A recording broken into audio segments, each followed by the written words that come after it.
আমরা এখন অ্যাসাইনমেন্ট 5-এ যাব। নতুন একটা শীট নিলাম, ডিজাইন করলাম অ্যাসাইনমেন্ট 5।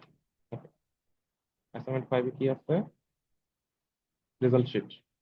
রেজাল্ট শিটটা আমরা এখন করবো। এখানে যে ডাটাগুলো আছে ডাটাগুলো আমরা টাইপ করে নিই।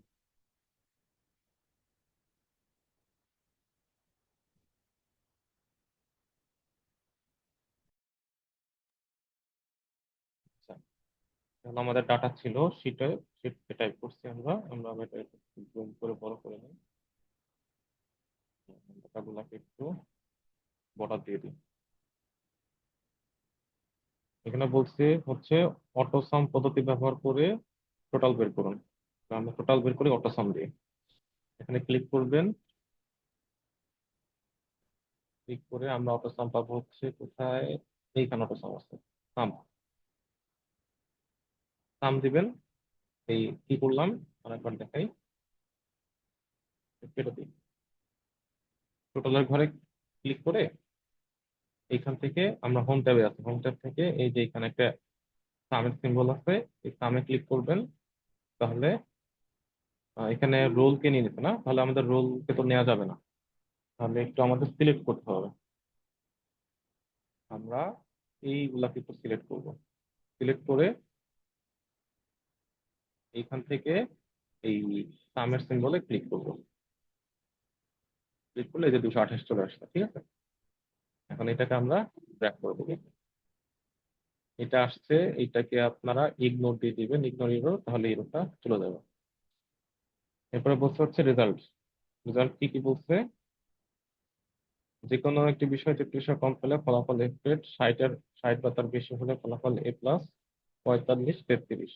আচ্ছা, তাহলে আমাদের এটা ইফতে করতে হবে। আমরা ইফতে করি, প্রথম কথা হচ্ছে ফেল করতে হবে। ইফ আমরা অর ফাংশন নিব, প্রথমে দেখতে হবে বাংলায় 33 কম কিনা, লেস দ্যান 33, কমা ইংলিশে কম কিনা 33-এর, কমা ম্যাথে 33-এর কম কিনা, কমা জিওগ্রাফিতে 33-এর কম কিনা। ঠিক আছে, এর যে কোনো একটা যদি 33-এর কম হয় তাহলে তার রেজাল্ট হবে, এখানে কমা হবে, তার রেজাল্ট হবে হচ্ছে ফেল। আর যদি কোনো একটাও 33-এর কম না পায় তাহলে এখন তাদের হচ্ছে প্রত্যেকের রেজাল্ট হিসাব করতে হবে। ঠিক আছে, গ্রেডটা বের করতে হবে। গ্রেড কি হবে? গড় নাম্বার 60-এর বেশি। তাহলে গড় নাম্বারের জন্য আমরা এভারেজ করতে পারি, এভারেজ ফাংশন। তো এটা করার জন্য আমাকে আবার এখানে একটা ইফ নিতে হবে। ইফ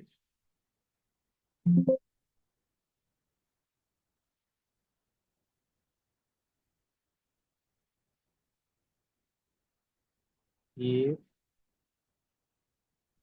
আচ্ছা, এখানে দেখাচ্ছে না, এখানে একটা ডাবল কোটেশন শেষ করে নিয়ে হবে, comma if, if average, average, average কাদের? বাংলা, ইংরেজি, ম্যাথ, জিওগ্রাফি। এই সংখ্যাগুলোর এভারেজ যদি গ্রেটার দেন ইকুয়াল টু 60 হয় তাহলে আমার গ্রেড আসবে এ প্লাস। এটাকে আবার একটু কপি করি, বারবার লিখবো না, টেস্ট করলাম। এখন কত দেখবো? 45-এর বেশি কিনা, 45-এর বেশি কিনা, 45-এর বেশি হইলে এটা বি, কমা দিয়ে। আর গড় নাম্বার 33-এর বেশি হলে ফলাফল কি হবে? C grade. তাহলে এখানে আমাদের আর নতুন করে স্প্রের দরকার নাই, আমরা সরাসরি সি দিয়ে দেবো। 33-এর বেশি কিনা, গড় নাম্বার 45-এর বেশি হলে বি গ্রেড, এবং গড় নাম্বার 33 বা তার বেশি হলে ফলাফল সি গ্রেড হবে। তাহলে আমরা এখানে আরেকটা চেক করি, এটা 33-এর বেশি কিনা। 33-এর বেশি হলে আমরা ওটাকে সি গ্রেড দিব, আর না হলে আমরা এফ গ্রেড দিব। তাহলে আমাদের কয়টা হইলো? ইফ 1 2 3 4, 1 2 3 4টা ব্র্যাকেট দিয়ে ক্লোজ করে এন্টার, তারপর এটাকে আমরা ব্র্যাক করে দেবো। ঠিক আছে, এই হলো আমাদের এখানে রেজাল্ট। আর এখানে আরেকটা বলছে টোটালের ভিত্তিতে ডিসেন্ডিং অর্ডারে সাজান। তাহলে আমরা সূত্রটা আরেকবার একটু দেখে নিই, তারপর সাজাই। সূত্র হচ্ছে, এটা হলো টোটালের সূত্র, জাস্ট সাম, অটো সাম, আর এটা হচ্ছে রেজাল্টের সূত্র। ঠিক আছে, প্রথমে দেখছি কোনো একটা সাবজেক্টে 3300 কম পেয়েছি কিনা, কম পাইলে সে ফেল করছে, আর না হলে দেখতেছি আমরা এভারেজ, তার এভারেজ 60-এর বেশি কিনা, যদি 60-এর বেশি হয় তাহলে A+। তারপর আবার দেখতেছি এভারেজ 45-এর বেশি কিনা, তাহলে বি। তারপরে আবার এভারেজ দেখতেছি 33-এর বেশি কিনা, তাহলে সি। আর না হলে সবশেষে ফেল। এই হলো আমাদের সূত্র। আর লাস্ট হচ্ছে টোটালের ভিত্তিতে ডিসেন্ডিং অর্ডারে সাজাও। তাহলে আমরা টোটাল গুলাকে সিলেক্ট করি। এখানে আমরা একটা ইগনোর আসতেছে, আমরা এটাকে ইগনোর দিই। টোটাল গুলাকে সিলেক্ট করলাম, সিলেক্ট করে চলে যাবো হচ্ছে sort and filter. Sort and filter থেকে ডিসেন্ডিং অর্ডার মানে হচ্ছে বড় থেকে ছোট, তাহলে লার্জেস্ট টু স্মলেস্ট। এখানে এক্সপান্ডটা সিলেকশন দিব, শর্ট। এখানে সবচেয়ে বেশি নাম্বার কার, 336, রোল নাম্বার 3, সে সবার উপরে চলে আসবে।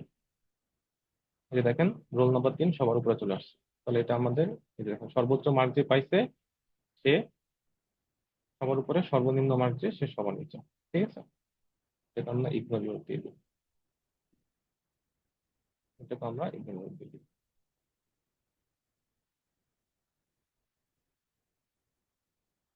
তাহলে এই হলো আমাদের অ্যাসাইনমেন্ট 5 কমপ্লিট হলো। Thank you.